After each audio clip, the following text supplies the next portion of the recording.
कामगार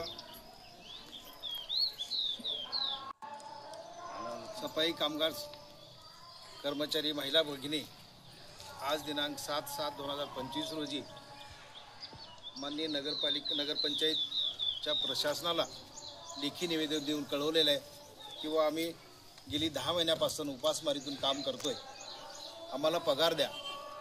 तेव्हा प्रशासन अनेक वेळा म्हणले त्यांना की बाबा तुम्हाला पगार मिळणार नाही, करू वाटलं करा नाही तर नाही, अशा प्रकारच्या धमक्या देऊन तुमची काम करायची तयारी असेल उपाशी राहून तर करा, नाही तर नाही, काही गरज नाही अशा म्हणून अनेक वेळेस शिवची सहित बोलणी अशीच आहे असं त्यांच्याकडनं आज संघटनेकडे दिलेल्या निवेदनाच्या प्रसंगी ते बोलून खंत आणि अश्रू ढाळून संघटनेकडे व्यथा मांडलेली आहे। या प्रसंगी या संघटनेचे जिल्हाध्यक्ष, या संघटनेचे सल्लागार बालाजी सूर्यवंशी, दशरथ भाऊ कांबळे, सुनील भाऊ कांबळे आणि आमच्या संघटनेचे प्रसिद्धी प्रमुख लोकवैभवचे संपादक आयुष्यमान गिरधर भाऊ गायकवाड, आमचे मित्र दिलीप सूर्यवंशी सह या भगिनीच्या वतीनं आम्ही संघटनेच्या कार्यालयात हे निवेदन स्वीकारून त्यांना आम्ही जाहीर पाठिंबा दर्शवून त्यांच्या मागण्यासाठी आम्ही आमच्या संघटनेची बळ जी ताकद लागेल ते त्यांच्यासोबत लावून त्यांना 10 महिन्याचा पगारच काय, त्यांना कायम नगरपालिकेत नोकरी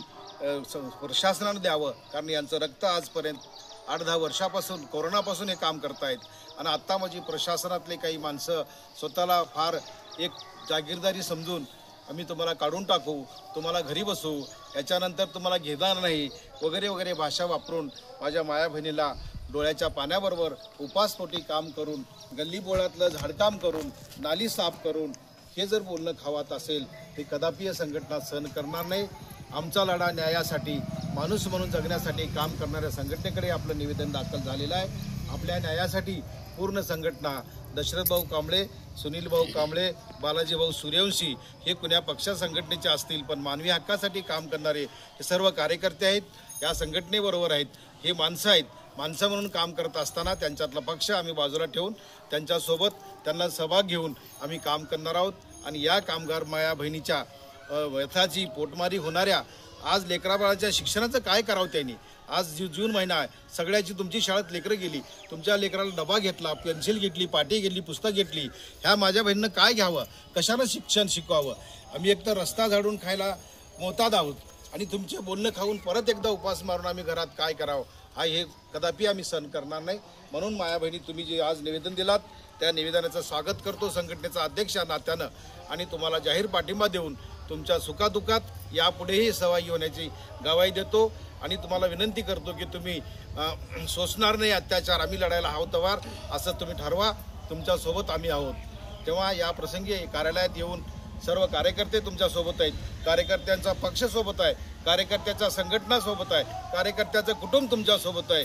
मी एकटाच नाही, माझ्या मानवी हक्क अभियान, श्रमिक हक्क अभियान संघटनेच्या महिला हजारो आहेत। त्या महिला उदगीर नगरपंचायतला आंदोलन करून दाखवलेलं आहे। उदगीर नगरपंचायतची बातमी BBCहून सळकलेली आहे। ह्या नगरपंचायतनं असं गुमानं राहू नये किंवा असं कुठल्या तरी एका तोऱ्यात राहू नये। नगरपालिकेचा इतिहास, ज्ञानेश्वर सूर्यवंशीच्या कामगाराचा आंदोलनाचा ठसा जर बघायचा असेल तर त्यांनी या कामगाराला चॅलेंज करून बघावं। त्यांच्या चॅलेंजला ज्ञानेश्वर भाऊ आणि कामगार महिला सफाई कामगार देवणीच्या आजपासून चॅलेंज करायला तयार झालेले आहेत असं जाहीर करतो। तुम्हाला पाठिंबा देतो, तुम्हाला न्याय मिळवून द्यायची गवाही नसेल, तुमच्यासोबत लढायला मरायला मी तयार आहे एवढी गवाही देतो आणि या ठिकाणी थांबतो। जय भीम, जय संविधान, जय भारत।